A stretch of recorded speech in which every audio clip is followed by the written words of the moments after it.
So, anyways, guys, I just gave you my feedback on what I heard Chef Daddy on that Zoom meeting last hour and a half, and again, thinking about the entrepreneurship project, he did a mention about being financially responsible, food costs, labor, what else? It ties into and being an entrepreneur because with Meals on Wheels, you want to call it that, or Meals Being Delivered, however you want to phrase it. He's been innovative now. He's been an entrepreneur. He's partnering up with HEB to deliver meals to the folks in their homes. So yeah, financial obligation, profitability over time, and profitability is one of the things we're going to talk about. Hopefully, almost to the end of your 6 weeks here. We're going to go into it next week as well too about the bottom line number, your profit. Remember that 20%, right, Miss Julia? Not 6%, not 6.5%, 20%. Okay. He also talked about it, like I was saying, telling you guys last initiative, right? Rob them of their knowledge, ask questions, go in, do whatever you can. Okay. Clase, dile que estoy en clase. What else? He said about new cooks starting his kitchen. He will start them in the pantry. He didn't want to start them right off the grill because he wanted to see where the knife skills were at and how well they were versed in the kitchen. So he was being kind of safe, on the safe side. Okay. What else? And if you want it, you got to go for it. You got to go for it. Ain't nobody gonna give it to you. You got to, because one of the things he said, this market is very, very competitive. Very competitive. You want it to go and get it. Okay. Be the best chef, and again, have a good business plan model. Okay, that's what we're here about. A good business plan. Have the passion for food. If you don't have no passion for food, then what is the drive? Is it just a hobby? Is it just a paycheck? What is it? The only key thing that he was talking about: food costs, food costs, food costs, food costs, and that's where all those recipe cost cards come in place that we're going to tackle next week, and then so on. Okay. Um, what else? Cash flow. He talked about cash flow. It talks about evolving. Okay, multitasking. Mr. James, he was talking about multitasking, right? About being flexibility, and he wanted to master all the stations in the kitchens that he was at. He was in the pantry, but he was always watching like a hawk the other guy in the saute, seeing how much oil they put in that fish. So, because he wanted to get trained, he wanted to be more feed his knowledge, more experience. What else? Go ahead. That's definitely something I've always like tried to do in any job I've had.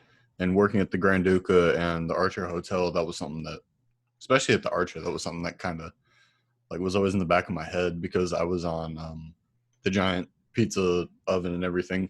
Well, while you're cooking pizzas, you have time to just sit around and like watch and see how things go down. So you're always watching the expo, kind of how they jump around to everything, and being right next to the saute, and that being like the one station that was dedicated to like the shift leads and stuff like that. It was always a good place to watch and kind of take in everything that they were doing. Suck it all up, because in this business, we're never at a point where we can say, I know everything. And that is untrue. If somebody comes to you and tells you that they know everything about the kitchen, they're lying to you. We're always learning as we go. There's no such cap as I know everything about the kitchen. It's insane. Or baking or pastries. No, you're always learning, always learning. Even though I know how to make a laminated dough, you would always learn a new different technique how to make a laminated dough in a different way. So always been a learning aspect. Be humble about it. And again, one of the things he said that one of the greatest challenges is having that ego. Okay, having the ego. So leave that behind and be humble about it. But again, be aggressively seeking your knowledge and observing and doing the best you can at every job that you have. Okay. So yeah, good TED talk. He did hit a lot of good points. I like what he said. I like what he was talking about. I was shaking my head yes, because we have talked about this before: food costs, labor costs, profitability, cash flow, starting in the pantry. Cross training and all those things. You heard it from the horse's mouth. So good thing. So Any more thoughts on that, or you guys are okay with what he said? Does it resent? Does it make sense what he was talking about? Okay, we're going to apply that knowledge in your project. As we're going to go over it again here. We'll pull some other ones too. If you guys are not, whoever has not seen the project, go ahead and send it now so we can take a look at it. Ms. Karime, I know you're saying your project. Were you able to work on it from home, or are you still trying to use your phone? Because using your phone is going to be a challenge. No, I just got back from Mexico yesterday, and I'm working on it right now. Okay. So as you're working on it, share so I can see what you're doing, because as of next week, the lectures are going to either disappear or be gone, and we're going to go strictly into your projects, working side by side on your recipes. Like, we were going over yesterday. Ms. Lydia, I know we talked briefly about your cost cards. Where you go? We talked about your cost cards. Take a look at the inventories that I sent you guys. Some of the items, and again, I'm going to go over Victor's recipe cost cards and utilize those inventories to figure out your pricing. Okay, I know they're giving you some inventories and prices in the past, but the ones I share with you guys are true inventories from the restaurant. Okay, from places that I worked at. So those are the most updated prices you can ever find. Okay, so we're going to go into that, and that's going to take the bulk of your time in this class. And again, we got what is it? Next week is week 4. Only 1.5 hours, so we're going to aggressively look into that. Don't forget your menus. Got to make your menus too. Create your menus and attach it to your spreadsheet, to your project. Okay. All right. Let's go into. All right, Ms. Ali. See you tomorrow. Okay. Let's go into today's topics. Okay. We're going to go into how to write a restaurant business plan. And that's one of the things he was talking just about an hour ago. Okay. How to do a business plan. Ms. Anaí, did you find that whatchamacallit, that website about demographics? Yes, sir. I'm inputting the data. Okay. I'm gonna close mine.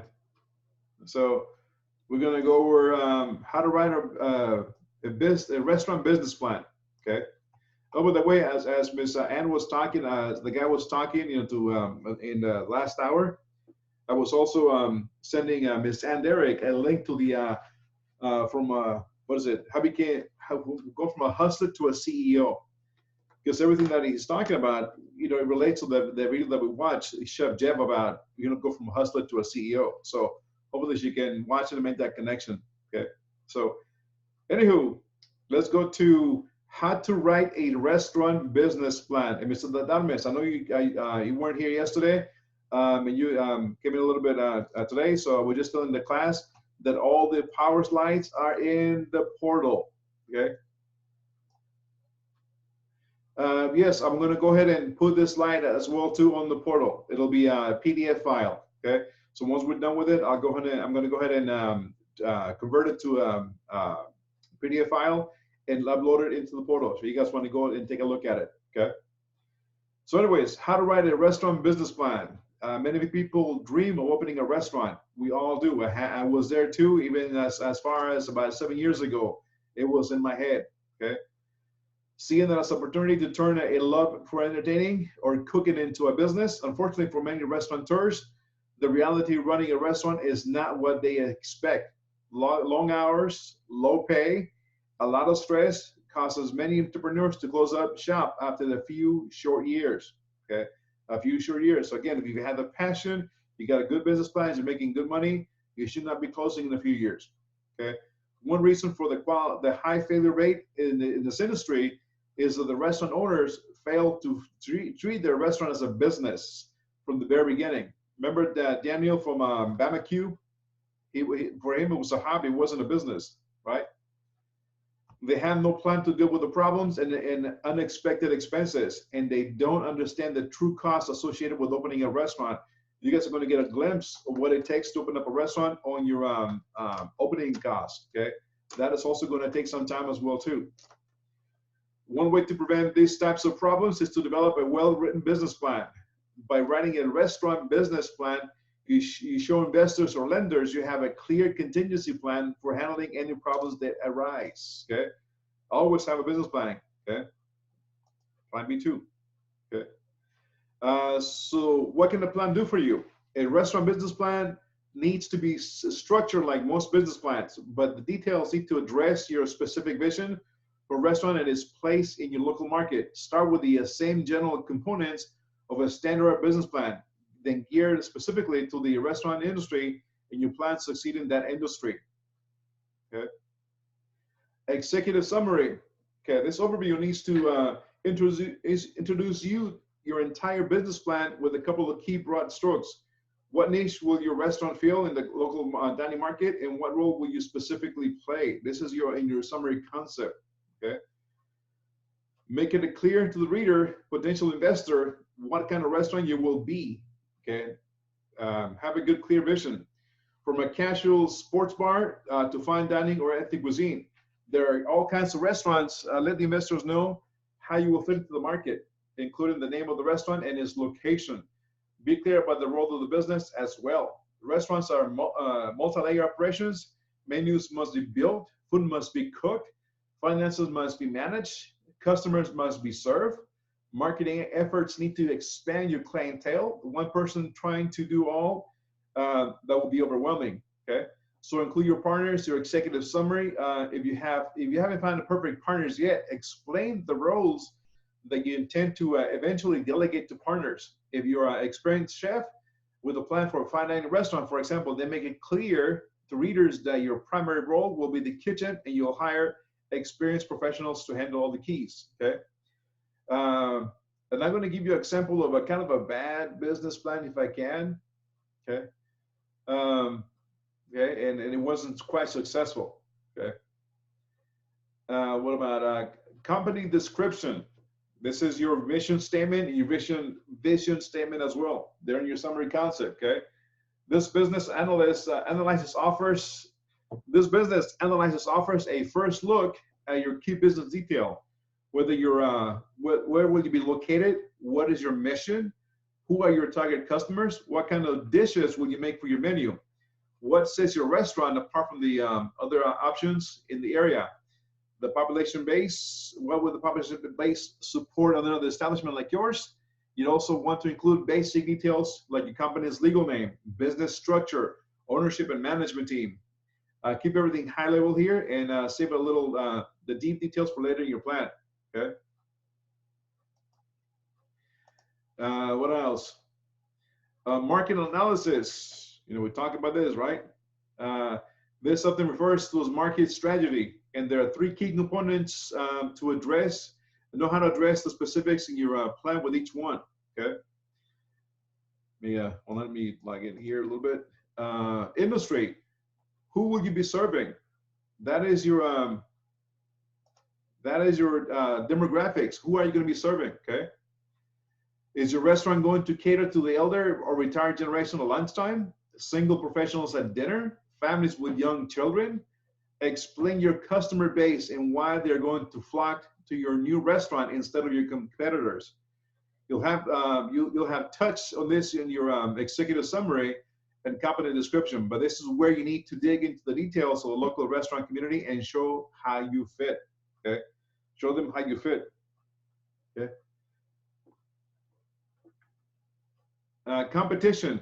Who is your competition? How will you distinguish yourself? Again, you'll have touched on this already, but use this section of your business plan to dig deeper into the details. Local customers at established restaurants aren't likely to change their dining habits unless your menu, atmosphere, or approach somehow sets yourself apart from what everyone else is doing. Show your reader that you understand in detail what other restaurants are doing and how you're going to be different. So each one of you guys on your concept, you're going to be a little bit different than anyone else. So, okay, set yourselves apart from the competition. Okay, marketing. What methods do you plan to promote your restaurant? Perhaps more importantly, who will be handling this? Following the example, the owner focusing on the kitchen, someone with experience promoting and marketing restaurants should be in charge and have a plan. Let investors know you brought a local food scene expert on board for that purpose and explain your marketing plan to them. Okay. Business operations, also known as the products or services section. This is where you tell investors about your hours and how many employees you plan to hire. Hours of operation, is it breakfast, is lunch, is dinner? How are you going to fill the back of the house? What your schedule looks like? How much money you're going to spend on your labor? And what is your projected labor forecast according to your sales? Okay. It is also where you explain the benefits of your establishment for customers, such as its convenient downtown location or its proximity to the local interstate exit. Okay. It is also a good place to mention any close ties you have with local restaurant vendors, such as food supply companies or local farms that will give you a competitive edge. For example, a liquor license is expensive and can be difficult to obtain in some markets, and it is expensive because you have to deal with the TABC here in Texas. You have to deal with a lot of different components that goes into making you having a liquor license. Okay. It is also a good place to mention any close ties you have to local restaurant vendors. Again, liquor license can be difficult to obtain. Here you can explain to investors that you hired a consultant to specialize in negotiating purchasing liquor license to handle that aspect of your business. Okay.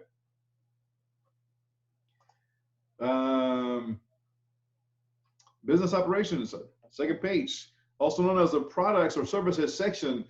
This is where you tell investors about your hours and how many employees you plan to hire. Oh, we already went that.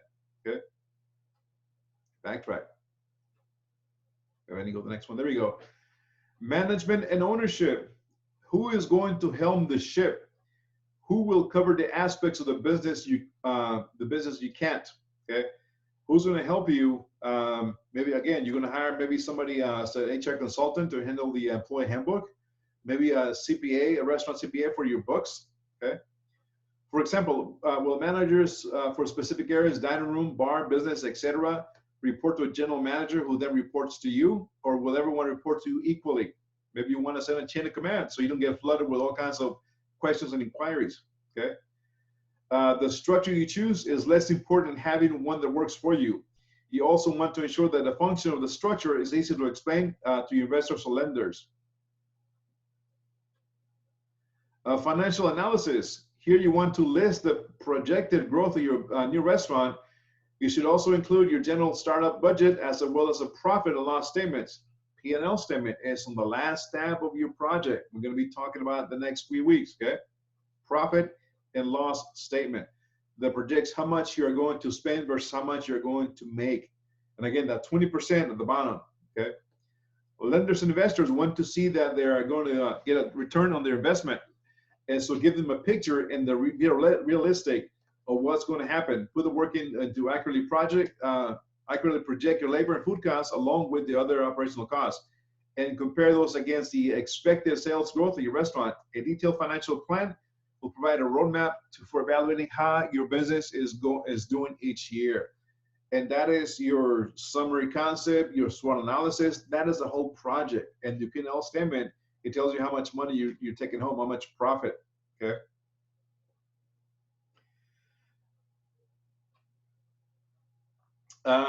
Outside help. Many people opening a restaurant are not experienced business professionals. So it's a good idea to seek out a business partner with requisite experience. If you can't find a partner, consider hiring a consulting firm that specializes in helping new restaurants get their operations off the ground. At a minimum, enlisting a professional who knows how to write business plan will ensure that you get a good chance to endure those first tumultuous years. Okay, maybe you want to hire somebody paying the money to do a business plan. So here's 10 reasons why restaurants fail to survive. 1, bad location. Location. Bad location is one of the biggest, and not the biggest, reason for why restaurants fail. Poor visibility, no parking, no foot traffic is a combination that makes it nearly impossible to turn a profit. Picking the right location can make up for some of the other deficits in this list, but should not be used as a crutch or excuse for bad service or negligence. Hands-off restaurant owners. Okay, being a restaurant owner means you working in a restaurant, hanging out night after night, and getting famous with the press process is just, I mean, the restaurant it's the about when they're discussing ownership. Good ownership is the first and last out because they have the most to lose, but you also most to gain. Unless the property is strictly an investment and the owner lives out of town, that person with money will, or the land will should be there every day finding new ways to expand profit margins and build businesses. It is your project. It is your restaurant. It is your baby. You maybe be the first one in, the last one out at the beginning, but as you build your team, you can hire trusted individuals to take over the business. But you go on and fry bigger fishes. Okay, just like you heard last hour, he doesn't mentor anymore because he's got 6 restaurants open. So he's now up in the food chain, managing all 6. Poor management team. You hire somebody, someone who think will be great as a GM, kitchen manager, bar manager, since the person has the experience and is excellent in references. Then a few months down the road, not only don't they manage the restaurant, they alienate the staff, drink it with the profits, or steal money, or all 3. Unfortunately, the pressures of the hours, the industry can crumble even the strong links. So check in regularly with management to ensure they are working at a highest potential. Tax complication or evasion. State and federal tax come with hefty penalties, fees, and other assorted fines when paid late. But when the restaurant fails on hard times, it is often difficult to make payments on time. Some owners will avoid paying taxes entirely in hope that they get away unscathed. It might work once, but tax negligence almost ends in heavy fines, business closures, or even jail time. Anybody lived here in Austin for a while?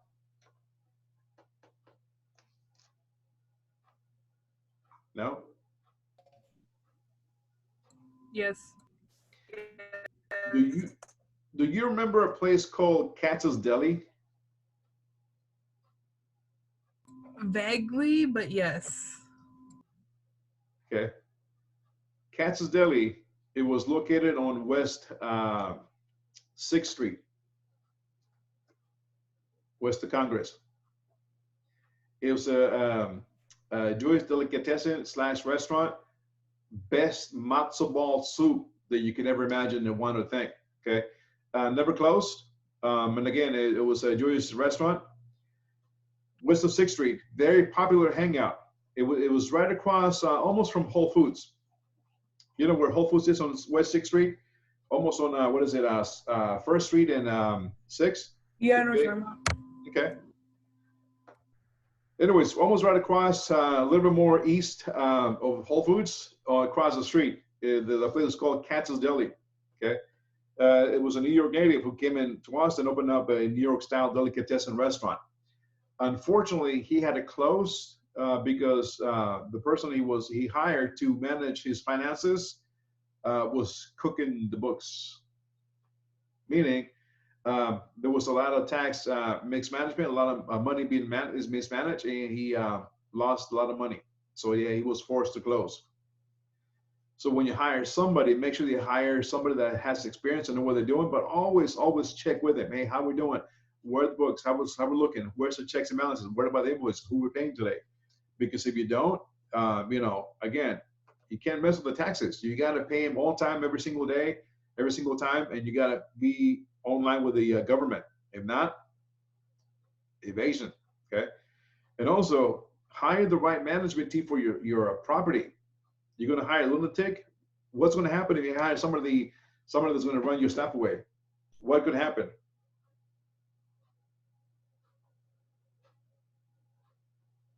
What could happen if you hire somebody that's unstable and is an a-hole in your restaurant? They can mess up your whole business. Bingo! Mess up your whole business because they can run off your best cooks. They're going to get pissed off, frustrated, and they can quit or walk out. Okay, so hire somebody that's going to fit your team. Okay, fit your team. Not just because they come in with a clean cut and a stellar resume, that doesn't mean anything. Okay, just remember what's the name? The speaker last hour. He said, accolades don't mean anything unless, you can you can say what you can do, okay? You can be the greatest chef in the world, but if you can't do what is expected, they're going to run up your team of your kitchens, okay? Bad customer service. Poor service is an obvious reason for any restaurants closing. Reputation for bad services spreads like wildfire and can seem at times irreparable. Customer service integral to staying open, as even the best 3 Michelin star restaurants would shudder with bad service. Getting customer feedback in the beginning of stages ensures that you can work out the kinks before it becomes too late. Lack of attention for accounting practices. Did you guys ever watch that show, the restaurant show? Which one? Like that's what it's called, or does it actually have a name? You know, the restaurant show, it's called the restaurant show. It is it was back in the 90s, and this guy named Rocco Despiritu, you know, first live celebrity opening up a restaurant with millions of dollars. It's almost like Amy's Bakery, but a little bit different, without howling, yelling, and screaming. Okay, I'll put it on the chat before we go, so you guys can watch it at your own time. Not homework, just at your own time. Okay. Yes, please. Anyways, poor customer service, right? Okay. Lack of attention to accounting practices. Since the work on such tight margins, restaurants have to keep a close eye on the cash flow. And that's one of the things the speaker was talking about, right? Cash flow, right? Cash flow. Making sure you have enough cash to cover big expenses like food orders and payroll can often make a difference between recovery and closure. Double checking your books is a good idea, and getting a CPA to do the polishing will make sure that everything is in correct place. If your accounts run into the red, start looking for ways to save money. Cash flow is also in your home too. You know, you go to work, you get paid, you bring that money home, right? That's cash flow. You bring it in, and you are able to, pay for the bills now. Okay, that's cash flow.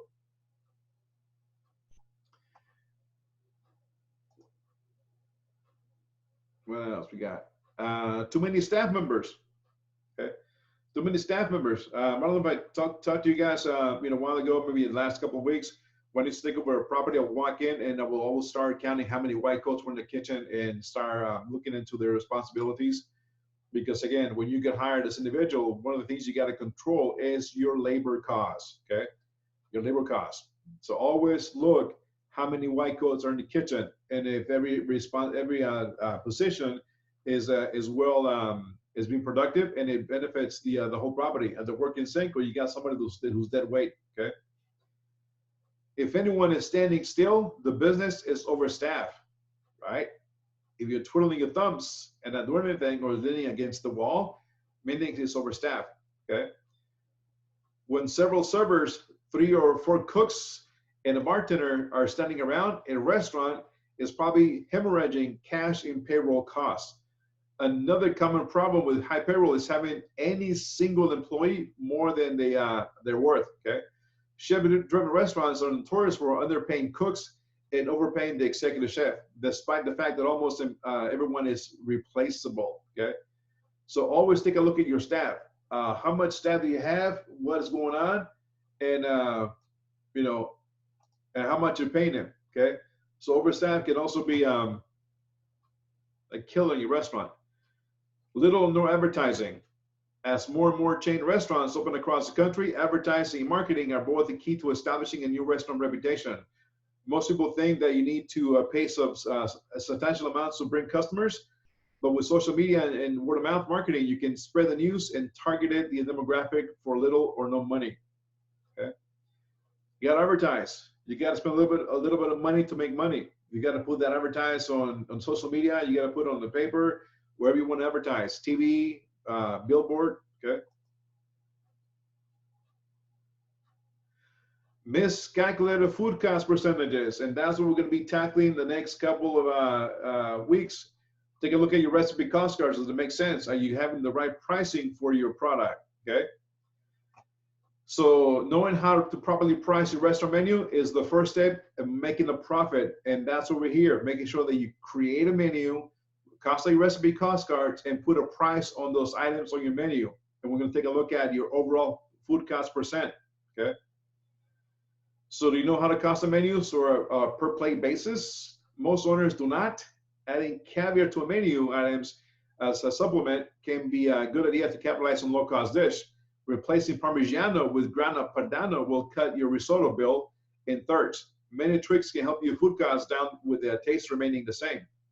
The golden rule of 30% food costs will help you menu items in line.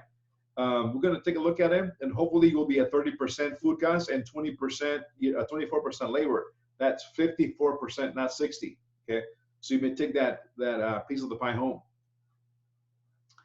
Lack of capital before opening. This is where your opening costs come in. That little tab. Okay, depending on what type of restaurant you plan to open, you may need hundreds of thousands of dollars or more to cover payroll and vendors until you turn a profit. Remember that the loan has to last you until opening day. Don't go crazy buying new equipment and furniture for a restaurant before serving a single customer. Okay, what you need to consider the benefits of used equipment. Okay, avoid putting anything on the payroll. Avoid putting anyone on the payroll. Okay, until as close as opening day as possible. Be frugal with your opening loan. Don't treat it like you just won the lottery. Okay, when you get your loan, it's going to seem like a huge amount of money. Don't start spending it left and right. And again, only avoid putting as many people as possible on the payroll until you're actually open, because you're not making money. Okay, and that little piggy bank is going to dry up really quick. Okay, used equipment, it's rolling the dice. It's like buying a used car. You can buy a lemon, don't even know it, and before you know it, that ice machine is breaking down. Has a lot of calcium buildup. Maybe the dish machine has problems, with the dispensers, the motor, the conveyor belt. I don't know, maybe the ovens, door handles are coming loose. They're about 20, 15 years old. They already paid their dues. So it's a lot of things can go wrong with that. Okay. So I will be cautious with buying used equipment unless you can afford to buy brand new equipment under warranty. Yeah, Mr. Ned, you had a question? Yes, sir. I got a question. The way I look at it, yes, all these areas are important, but the main thing is money. How much money you got? That's going to depend what you can do and what you cannot. But somebody, they start from the bottom, like most likely I will be the cook in the beginning. I will do everything because, I don't have no choice until I start making money.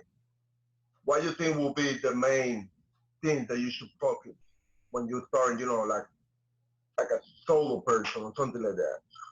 When you start small, don't overdo it yourself. Don't create a menu that you can't handle, and don't create a menu that you don't have the space to produce.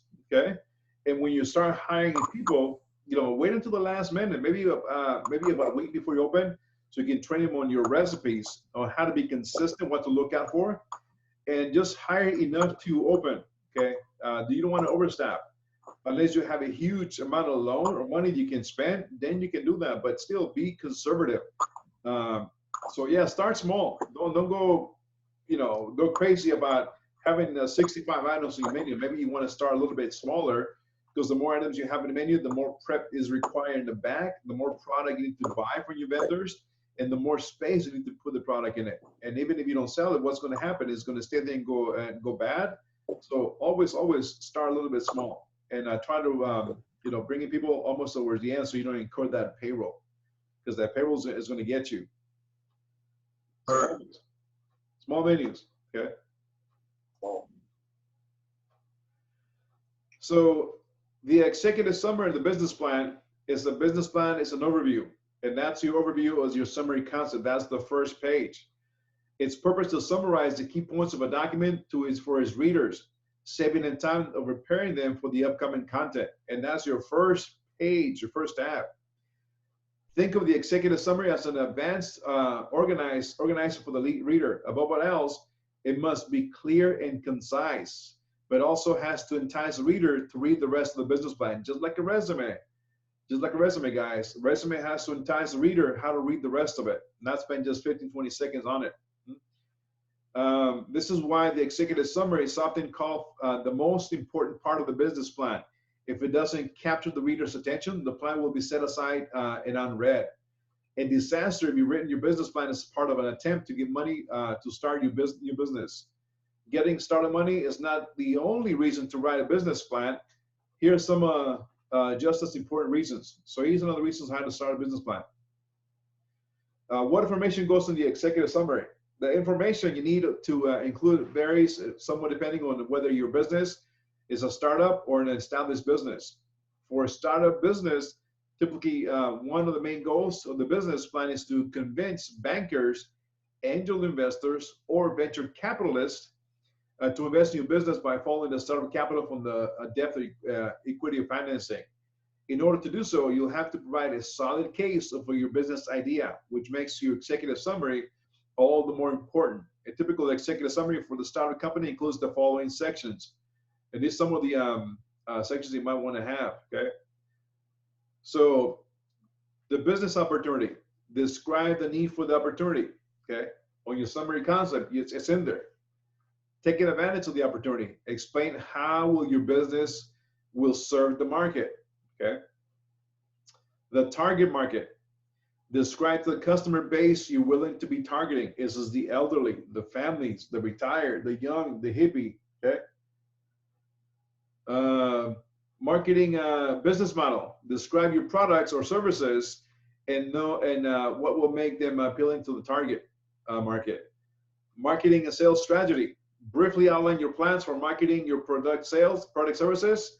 The competition, describe your competition and your strategy for getting market share. What is your competitive advantage? What will you offer to customers that your competitors cannot? What do you have that they don't have, okay? Financial analysis, summarize the financial plan, including projections for at least the next 3 years. Owner and staff, describe the owners and the key staff members and the expertise they bring to the venture. And that is in your labor assumptions, I believe, right? On your tab. Implementation plan, outline the schedule for taking your business from a planning stage to opening your doors. What is it going to take, okay? For established business, the executive summary typically includes information about the achievements, growth plans, etc. A typical executive summary outline for an established business includes your mission statement. Your mission statement, okay? Articulates the purpose of your business in a few sentences, describes what your company does and what your core values and business philosophy, okay?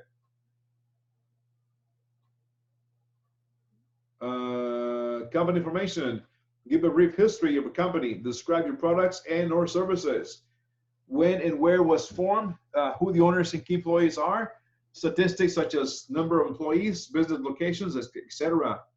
Business highlights, describe the evolution of the business, how it has grown, include a year-over-the-year revenue increase. Profitability, increases in market share, number of customers, etc.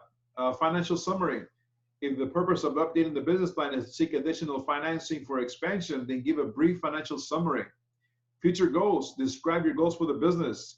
If you're seeking financial financing, explain how additional funding will help you use to expand the business or otherwise increase profit. With the business highlights, again, describe the evolution of the business.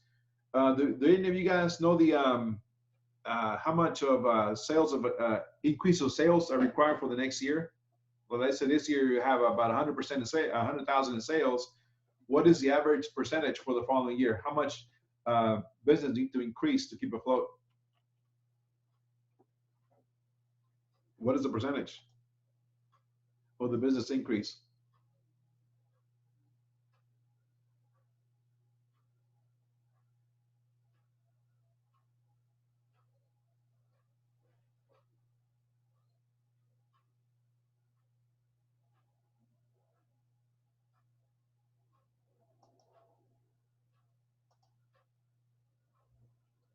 You got to increase the business 3% for the next year, guys. Whatever business you're in, it has to be increased 3% year over year over year. If you increase it more than 3%, you're looking pretty good. But any business, the average increase is 33% for the next year. Okay. All right, let's see who's got the project submitted. Let's go over them right now. And as we end the slides, I'm going to load them up on the portal. Okay. But as we go over them one by one, make sure you share it, and we're going to start working aggressively on your projects to make sure that you guys get them done before the last blind, because it will go fast. and there's a lot of information that needs to be done for your projects. Okay, so Deja, we got yours on now. Let's go take a look at it. Okay. All right, all right, all right. Let's go see what's happening here. Okay. So as we left off, again, your summary concept: Yellow Dream Bakery LLC, sit down small bakery, 7 days a week, 8 a.m. to 8 p.m. Yellow Dream is a small bakery. Okay. You got the scripted summary. Mission statement: Yellow Dream is a committed company full of enthusiastic individuals who will always be ready and excited to serve the best products available, from breakfast pastries to an after dinner dessert. Is here to follow your dreams. Fort Worth. Okay. Demographics, you need to plug that information. Okay. What else? Target demographic: seniors, kids. Okay. Counter service, casual theme bakery, 36 seating capacity, 50 for lunch, 1150 for lunch, 25 for dinner, 575 for dinner. That's a little bit too low. Your average check for dinner. Once you create and build your menu, we'll take a look at it, and maybe that check average is going to increase. Heard. So in your bakery, you're going to have, what are you going to have? Cupcakes, cookies, croissants, sandwiches, pies, cupcakes, tea, coffee. So I'm walking into your restaurant, right? Your bakery, and I'm ordering a sandwich, I'm ordering a drink, and I'm ordering a dessert. So I'm ordering 3 items. Okay, so you're going to take those. That's going to change later, but you're going to take those off your menu, and then those check averages might increase according to your menu. That's what I did for where it says 1150, but I'm gonna stop serving the croissant sandwiches because those are breakfast items, so they're gonna stop. So that's why it's lower for dinner. Okay. So what's for dinner? Just pastries? Nothing else that increase your check average? I guess I can add something that does that, or just leave it throughout the day. Yeah, you can, just like who serves breakfast all day? Denny's, right? They serve breakfast all day. Why not leave them all day? Because sometimes people, get off of work at, late, and they're starving. They want to eat maybe something different, or maybe have some sliced deli meat and make it a sandwich. I don't know, turkey sandwich or something like that. Anyway, just a thought. Okay. Heard. SWOT analysis. Okay, Panera Bread. You got multiple competitors, high prices, constant recall products on Starbucks. Really? Yeah, what I did is I actually looked up, it started with just Starbucks at first. I looked up Starbucks weaknesses, and it actually gave me SWOT analysis of it. Wow. And I looked at a couple, and a lot of them said higher prices. Okay. So it gave you SWOT analysis, even better. I actually did that for all of them. The trickiest one was Panera Bread. I looked at multiple for all of them, but Panera Bread was giving me some trouble. So that's why there's not too much on there. Expand stores the West, where fast food is high in demand. Wide variety of menu, including not limited to baked goods, soups, sandwiches, pastas. Always developing new products. Yep. Slow growth, and only in the U.S. and Canada. Multiple competitors. Okay. Not bad. Jersey Mike's too. Threats: high operational costs in industry. Assorted sandwich options. Catering. Yeah, catering is another one. They can deliver sandwich trays. Lack of healthy and other gluten-free menu and limited to the U.S. and multiple competitors. Okay, looking good. Now I just got to plug in yours here. Demographics. Okay. High school, education, race. Okay. Looking good on demographics. Religion. Okay. Gender. Okay, good. Labor assumptions.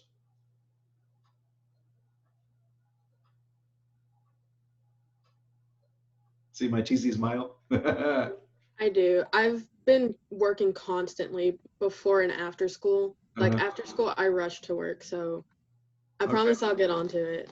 No, we'll do it today because we got time. We're gonna again dedicate the last 2.5 weeks to your projects, possibly maybe next week. because I know some of you guys work and don't have time to do your project. So we'll definitely be working on it, just like we do for your previous class with technical writing. Home class, working on it. Okay, so that's it to come. Okay, Yes. and again, that's the bulk of the project. That and your startup costs. Okay, what do you need for your project? Mixers. What else? Flour bins, flour scoops, scales, anything you can possibly think of. Walking into K5 and seeing all that equipment that is there. Okay, from the coolers, refrigerators to the cake molds, the pans, everything you can possibly remember with K5 is what you're probably going to put in here.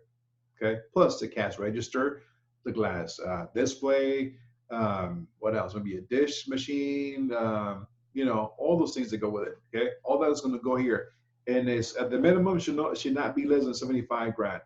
Should be a little bit higher than that. Okay, that's going to take some time as well too.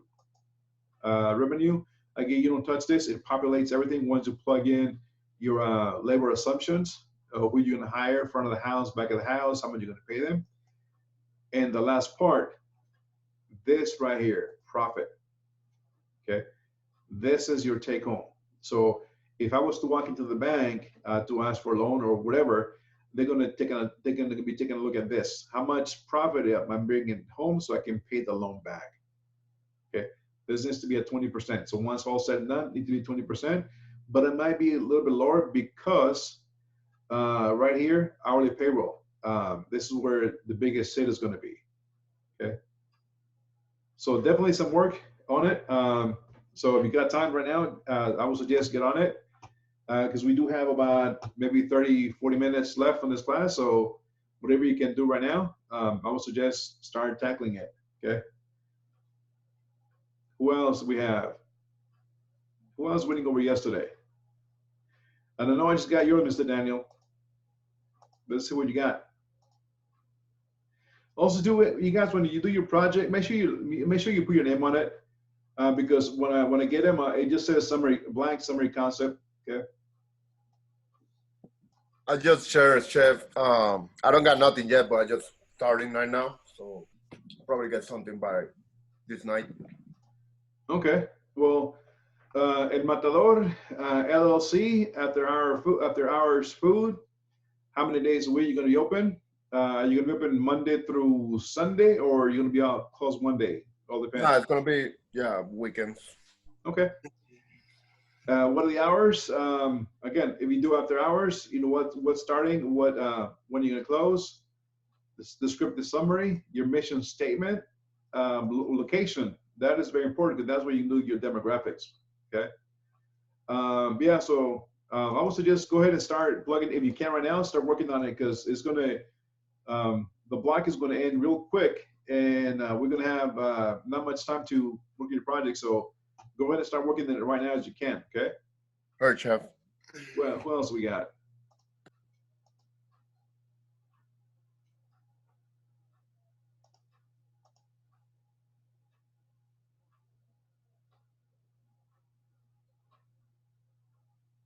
Who was winning over yesterday? Oh, Jonathan's. Or did we go over your Chase?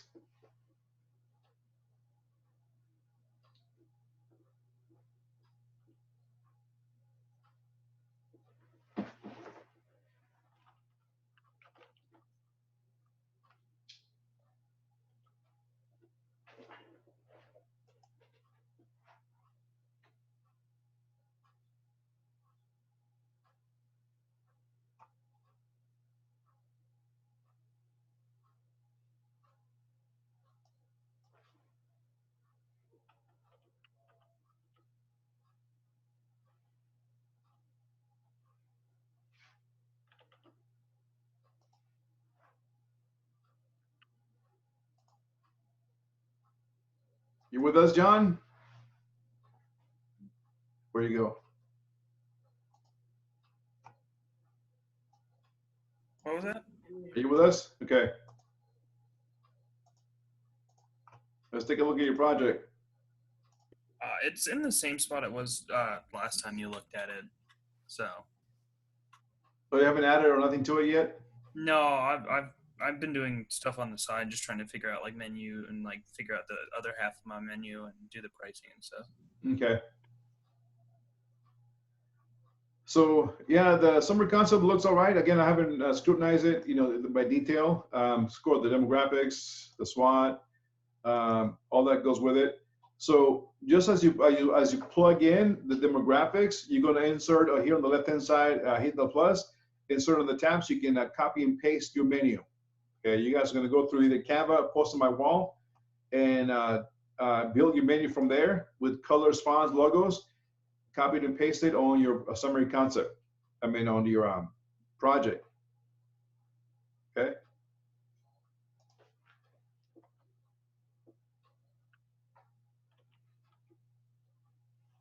Okay. So that goes for all you guys. You got to build your menus. Okay. And it's not just about the sheet. You also got to do your menus. We go.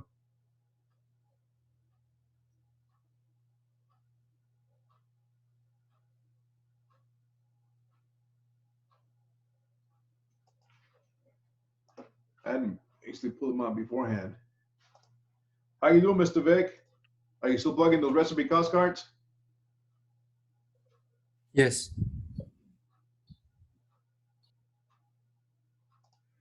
And we went over yours, right, Miss Karen? Did we go over yours yesterday? Yes, sir. Okay, Malibu Nights Bakery. You also need some work to be done on that too. Yes, sir.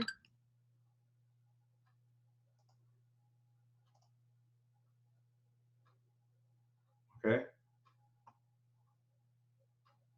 Yeah, keep on plugging away, Mr. Victor. It looks good so far. Graphics, SWOT, liberal assumptions. Yeah, those recipe cost cards are going to take you quite a bit to do. You got one more on the first tab to fill out. Okay, and of course I have more, but it depends on your menu. Once you have done your menu.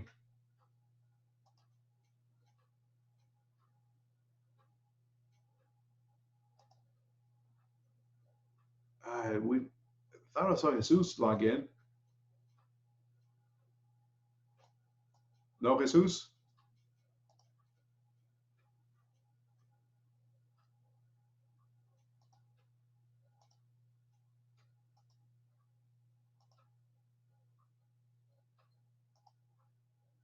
Where else did we go?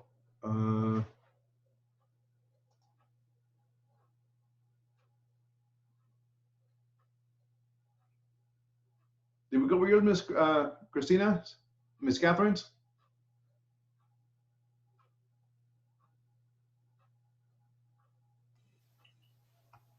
You went through mine, but I updated it a bit. I put the demographics Okay.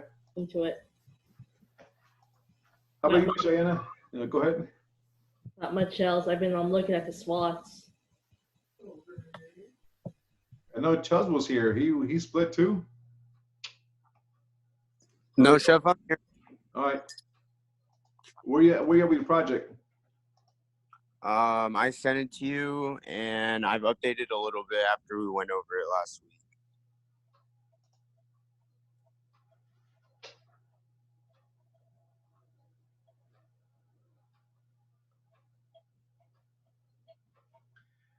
Yeah, we didn't go over yours yesterday. Let's go over yours real quick here.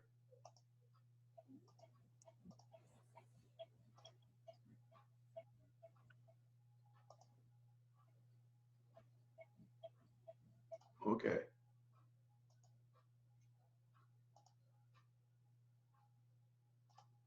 That's it, right? That one is not mine, no. Oh, that one is mine, yeah. Yeah. Saman Moritai, Small Asian Fusion Restaurant, LLC, 6 days a week, 12 to 12. Smaller scale Japanese restaurant where the building is one of the key factors of the business. Restaurant will be built inside an old arcade, so the atmosphere is more like culture feel. Okay. Is there going to be any arcade games at all? No gamers? Probably. I mean, might as well, because like it's already in the atmosphere, keep it authentic, I guess you could say. But yeah, most likely. Okay. Okay, authentic Japanese food that Westerners, young and old, will love, but still true to the roots and respect Japan's culture as a whole. Huntington Beach, dude, you're my backyard, man. That's my stomping grounds. Literally, my stomping grounds. Income 88,000, home price 70. Yeah, they're expensive. They're expensive. That's the money. 86% graduation, 4 per house, male, female, 47%. What do you know about Hampton Beach, man? I don't know a lot about Huntington Beach personally because I've never went there. I just have family that's over there, so I'm trying to go see them. They're like that long lost family that you've never met, kind of Yeah. thing. Well, I can tell you, man, Huntington Beach is a lot of money. There's a lot of yacht clubs in that area. A lot of yacht clubs, a lot of cash, a lot of money. You got Huntington Beach, Newport Also, Beach. that beach during the summer is just a tourist attraction from hell. There's so many people that go over there for the summer. It is packed. It is Yeah. packed. Yeah, it's a lot of money in there. Okay. Yeah, demographics, marketable features, style of service, 40 people max, 75 for lunch, 90 for dinner. Okay. Average for lunch, 60 for dinner. It all depends once you complete your menu with and your recipe cost cards, that is going to change. Okay. So once you start working on your menu on Canva.com or post my wall, and still plugging it in according to your prices, that might change a little bit. Okay. So just keep it like that for now. But once you've done that, we're going to come back and revise it. Demographics, you just got one segment. Yeah, you got to get on the ball. Yep. This part right here. Okay. So my suggestion with you, Mr. Chubbs, is trying to get as much as you can done for the concept summary, demographics, SWOT, and labor assumptions, so we can start working your recipe cost cards. Those are going to take the most to go through and finish. Okay.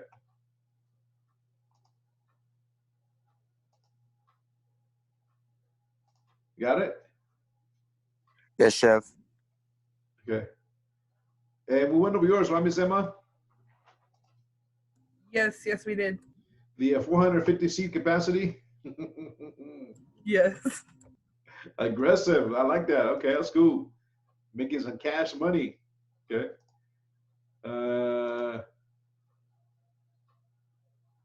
know Miss Sierra just stepped off a little bit. Miss Sierra, you back?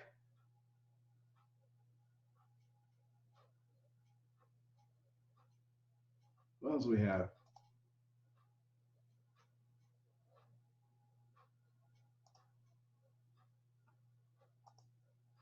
How about Miss Arissa? I'm alive. The cat didn't get you? Yep. All right, cool. There he goes. There he goes. Meow? Yep. Okay. So, Bishai, did we get your project? I'm still working on it. Remember, share it so we can see where you're at so I can help you with it, okay? Alrighty. Let's see where you're at, Miss Rissa. Where's your project? That's it, right? Uh-oh. I don't know. It's blank. Okay, there we go. Yeah, I haven't done my SWOT analysis yet. I've been working on my demographics. It was hard to find certain things for it. Ah, Castillo, the one we were talking about, right? Sit down, cafe. Okay, Lockhart, yeah. Yep, Lockhart. Kansas. No. But we found the place, remember? We take a look at the SWOT analysis, okay?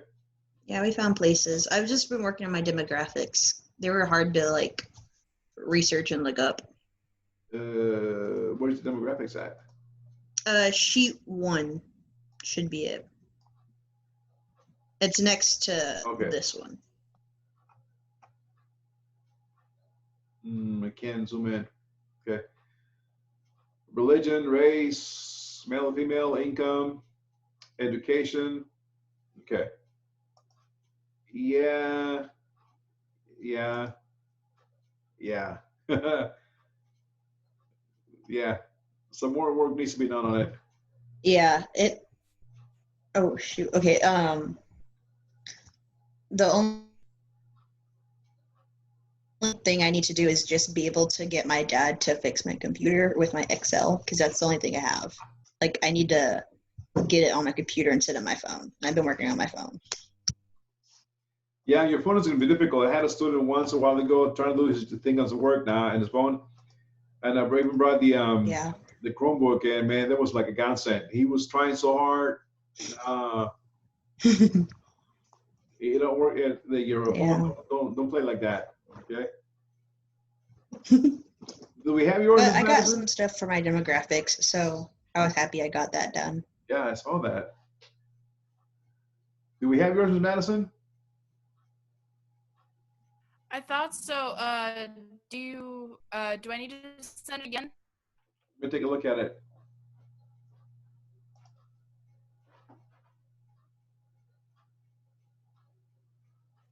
Huh. I can send it again if need be. Sorry, I usually have them all open before class starts, and I was messing with my dog in the back. Sanaya, Chubbs, Zach. Where are you on your project, Zach? He's. I changed the stuff on the summary to where it needed to be. Okay.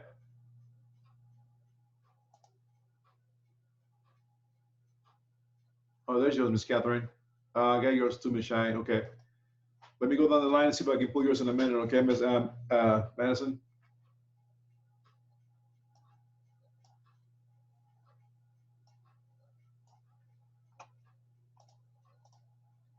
Bayou Bites, right?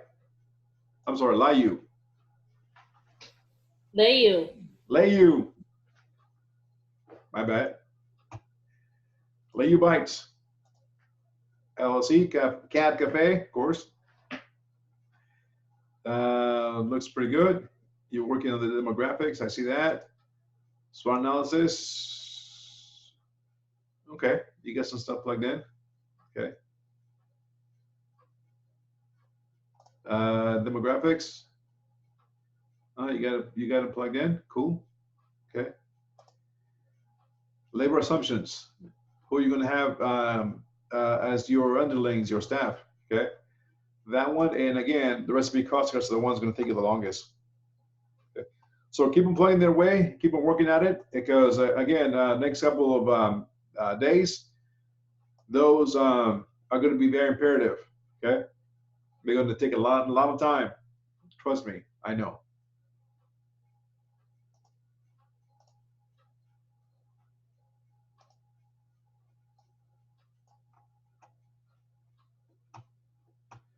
Sweet bakes.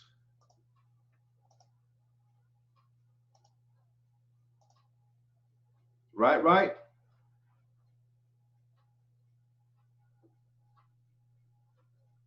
Michelle? Sweet bakes?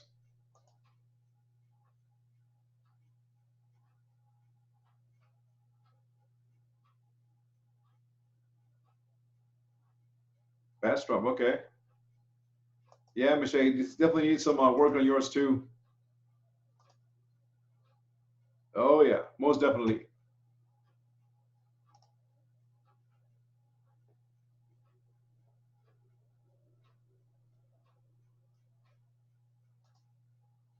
What else?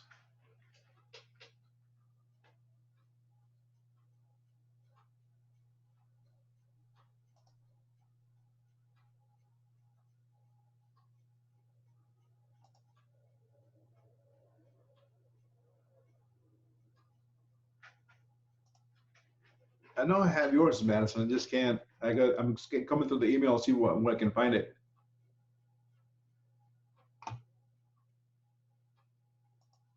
mean, I can just resend it right now, and then it would be at the top of your emails. Would that be easier? Yeah, that'll be easier. And I'm gonna try to, comb through the emails tomorrow and purge some of the ones that are not needed anymore. And then Okay. that way I can open them up. Yeah, give me one moment and I'll send it. Okay.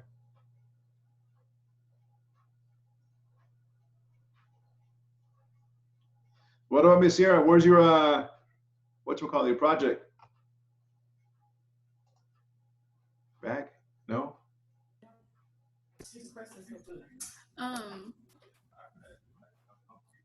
Get on the menu. Look at the menu. Okay, and your summary concept too. Got to be plugged in.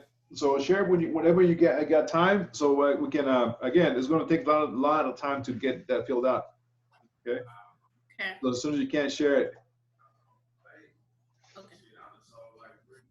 Okay. Ms. Anaid, have you done anything yours yet? Pardon? Have you done anything on yours yet? I added 2 more concepts to it. I added my demographics.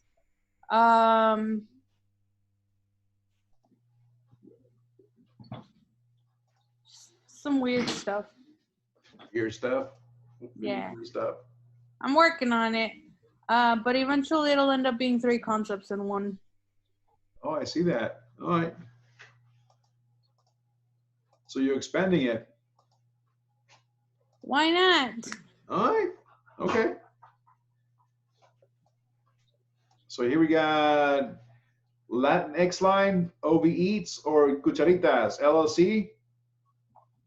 So Cucharitas is gonna be the umbrella company. Okay. These other 2 lines are gonna be more like sublines that are offered through the online market, but also at the kitchen where everything would be operating out of, because I have there would be an opportunity to use the back of the kitchen like a commercial kitchen, where you can rent it out. Yeah. Okay. So I'm working on that. Nothing fancy. Not bad. Okay. So that means you're just make sure that these numbers that you have here. Every number will, or every official number that I'm going to be using is just for Cucharitas de Plata. Sorry if my kid's tortured in the background. His dad's showering him. So all of my official numbers, will only be Cucharitas de Plata, but I want to see for myself what everything, what all of it will be, if it'll be copacetic or not. Okay. If it is, if you want to populate those numbers, make sure that the formulas are tied in together and they populate on the P&L statement. Yes. Okay.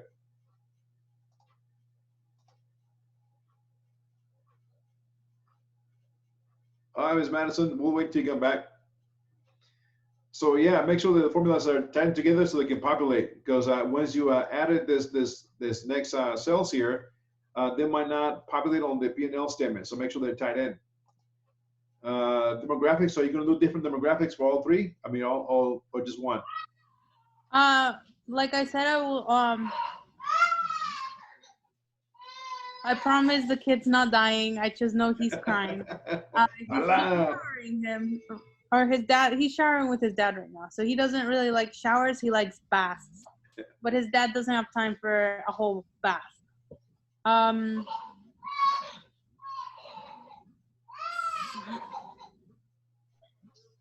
So I'm gonna start again with the Cucharitas de Plata demographics, because through Malone Coffee, if it doesn't sell, then it doesn't really harm us too much, because it'll still sell through the Cucharitas de Plata market.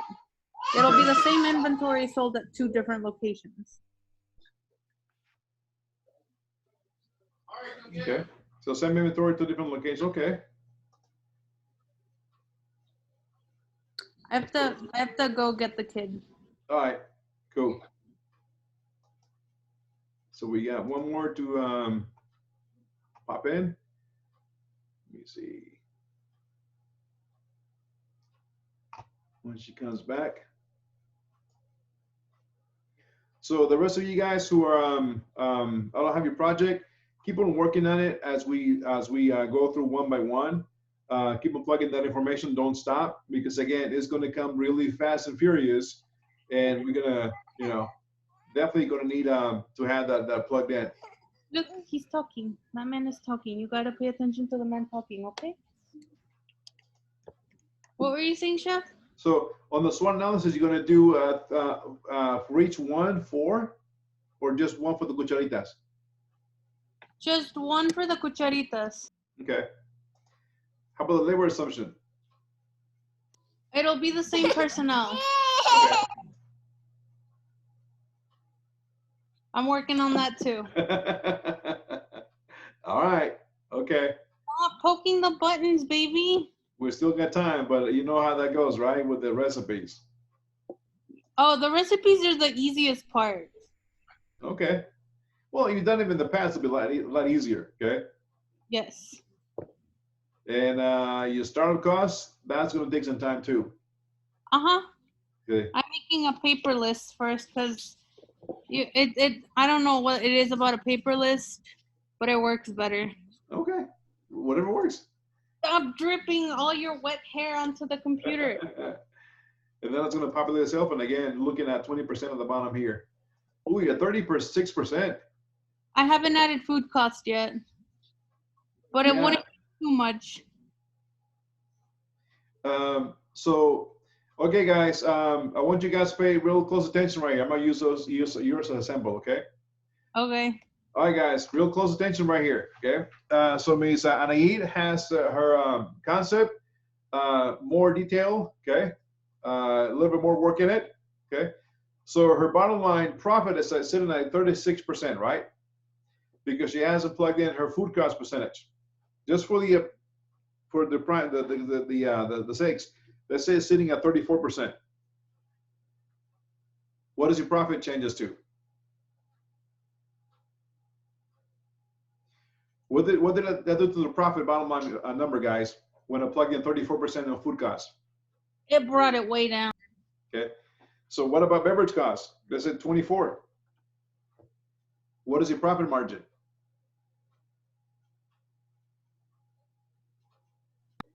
3%. Lower. 3%, right? Let's keep that food cost at 30%. Okay. Now it's going up to 6.9%.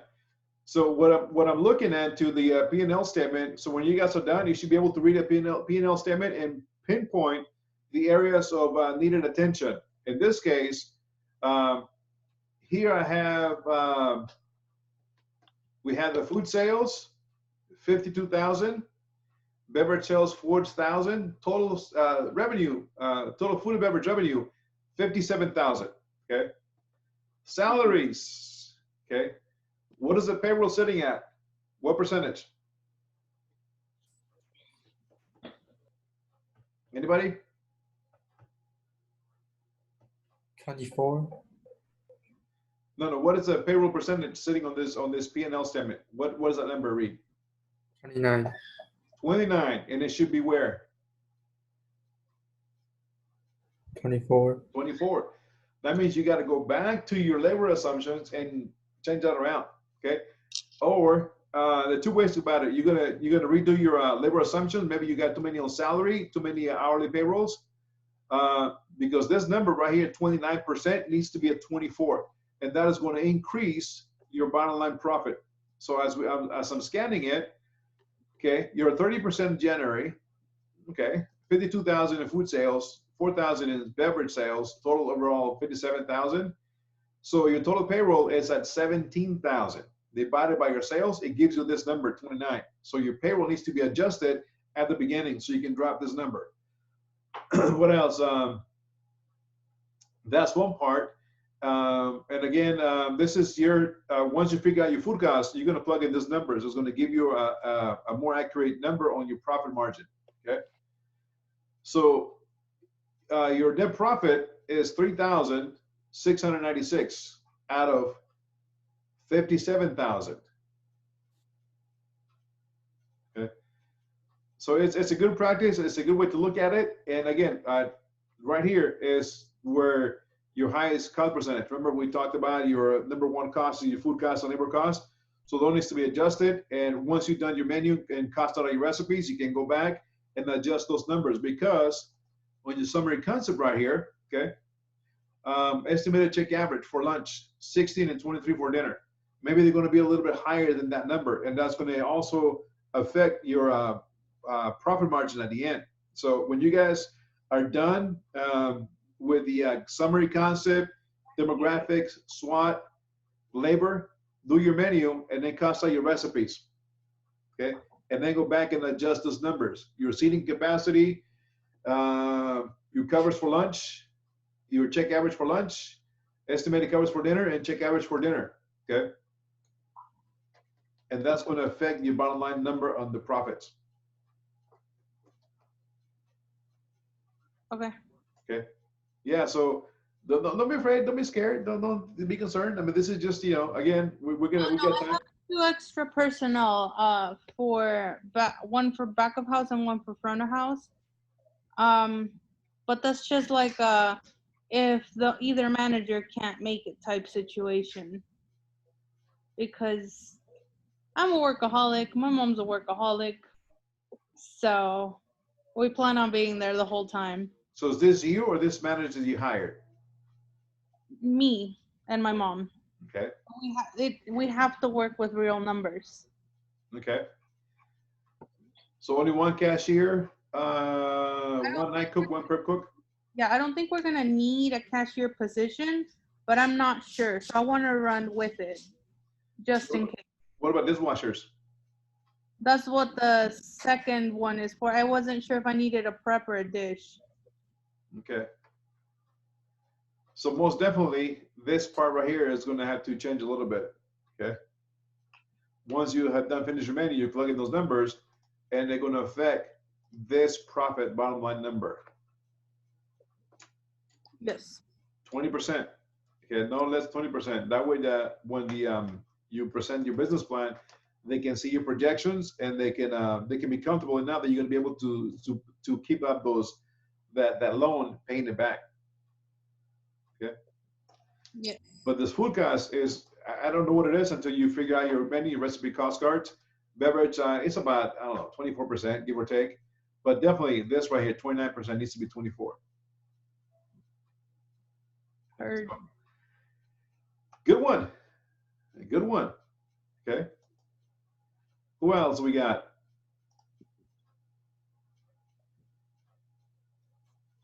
Chris, he's naked. He needs a pamper.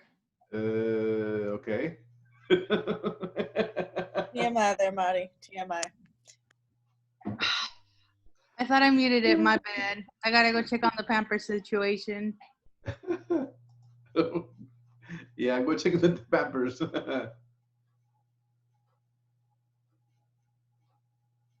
Ooh, estimated check average for dinner, $240.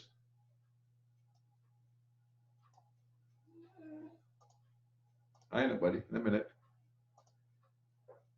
240 smackaroos. Right, Miss Shania?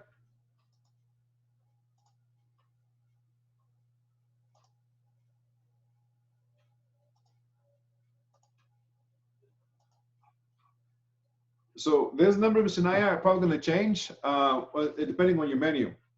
Okay. Okay. So it may be 240. I don't know. It all depends on your menu. Okay. Something for lunch. It all depends on your menu. If that's where it is, then we go with it. Okay. What else? Seating capacity, only 17. Yeah. That's what I just thought of in my head. I don't know. Okay. Let's take a look at vegan cookie ice cream sandwich spot. No, you get more than that. Boy, yeah, definitely more than that.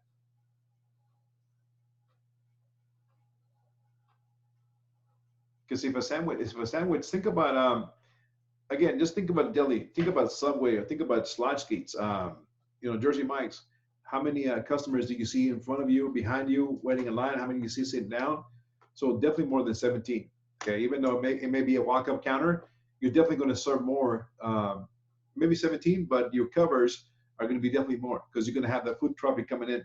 Okay, so maybe for lunch, maybe 25 within the first 40 minutes. You open 3 hours for lunch, 11 until 3 or 2. So figure out how many those covers, and also for dinner, 74 seems a little bit low, but we'll see. Okay.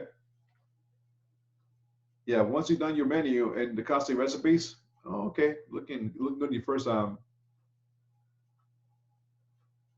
Bandana Bakery. Then nobody has vegan options. It's like very dismal, right? And it's a thing now. It's you know it's money to be made on those things. Vegan is cost effective. Right. Blows my mind.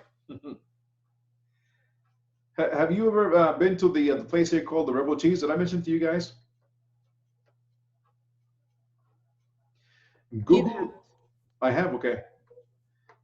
Google Rebel Cheese. It's a vegan, gluten-free kind of deli or sandwich shop, right, Miss Deja? It's like it's somewhere in the other area. It might be a good spot to get some ideas on the menu. Okay. Yeah, liver assumption needs to be plugged in.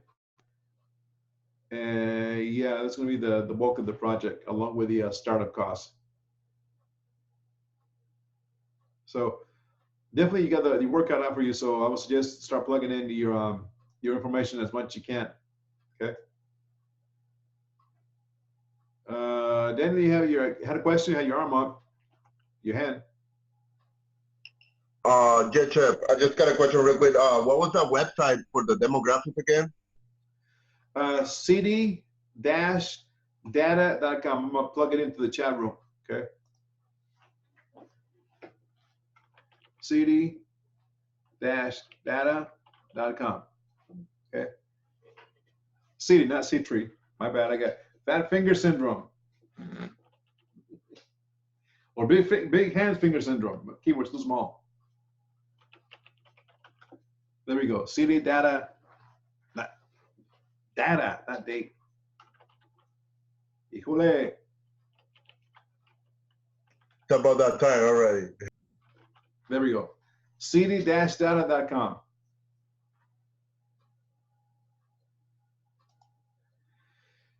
So guys, I would suggest start plugging in your information as much as you can. We're going to, again, dedicate quite a bit of time during this class. The lectures are going to start winning themselves out, just like you saw today. We're finished with still about 40 minutes left, so we can work on your projects. I promise for you guys tomorrow, I will have all your projects open up, whoever's shared them with me, and we'll see where you're at so I can help you and assist you filling in the gaps, okay?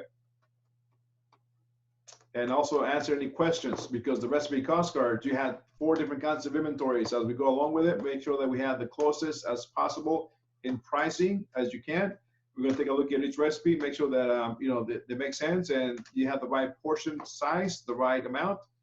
So once you've done your menu, then you know everything will make sense. Okay. Do you guys have any questions?